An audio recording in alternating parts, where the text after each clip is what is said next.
వివరాల్లోకి వెళ్తే ఎమ్మెల్యే కనపడటలేదు. ఇదేదో ఎమ్మెల్యేపై కోపంతో గ్రామస్తులు ఇచ్చిన పత్రికా ప్రకటన కాదు. నిజంగానే ఓ ఎమ్మెల్యే కనిపించడం లేదు. ఢిల్లీకి వెళ్తున్నానని చెప్పి వెళ్లిన ఈ ప్రజాప్రతినిధి జాడ ఇంతవరకు తెలియరాలేదు. ఆయన వద్ద ఉండే గన్మెన్లు ఏం చేయాలో తెలియక ఎస్పీకి రిపోర్ట్ చేశారు. ఇంతకీ కనిపించకుండా పోయిన ఈ ఎమ్మెల్యే ఎవరు?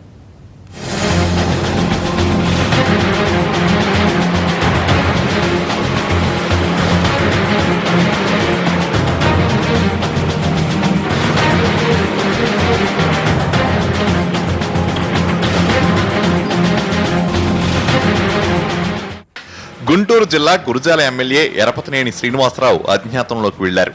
ఢిల్లీ వెళ్తున్నానని చెప్పిన ఎరపతినేని ఇంతవరకు తిరిగి రాలేదు.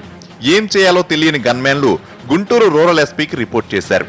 ఎమ్మెల్యే ఆచూకీ తెలుసుకోవడానికి పోలీసులు కూడా రంగంలోకి దిగారు. ఎరపతినేని కోసం 3 స్పెషల్ టీంలను కూడా ఏర్పాటు చేశారు.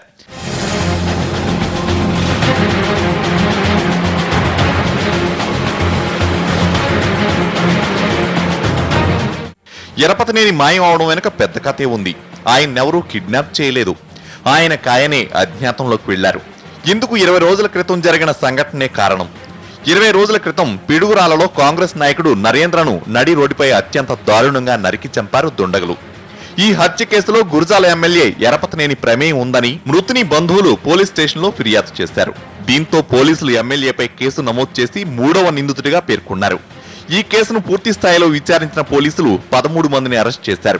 ఇక మిగిలింది ఎమ్మెల్యే ఎరపతినేనినే. ఆయన్ను కూడా అరెస్ట్ చేయడానికి పోలీసులు రంగం సిద్ధం చేశారు. ఈ నేపథ్యంలోనే ఎరపతినేని తన గన్మెన్లకు తాను ఢిల్లీకి వెళ్తున్నానంటూ హడావిడిగా వెళ్లిపోయారు.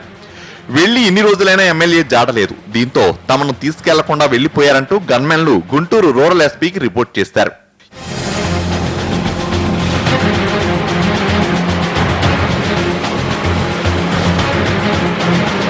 ఎరపతినేని ఇప్పుడు ఎక్కడున్నారో ఎవరికీ తెలియదు. అయితే ఎరపతినేని తన గన్మెన్లను పిడుగురాళ్లలోని టీడీపీ ఆఫీస్ వద్ద వదిలి ఫ్రెండ్ కారులో పరారైనట్లు సమాచారం.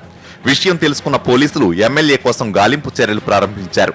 ఇప్పటికే 3 స్పెషల్ టీంలు హైదరాబాద్ తో పాటు ఎరపతినేని బంధువుల ఇళ్లను జల్లెడ పడుతున్నారు.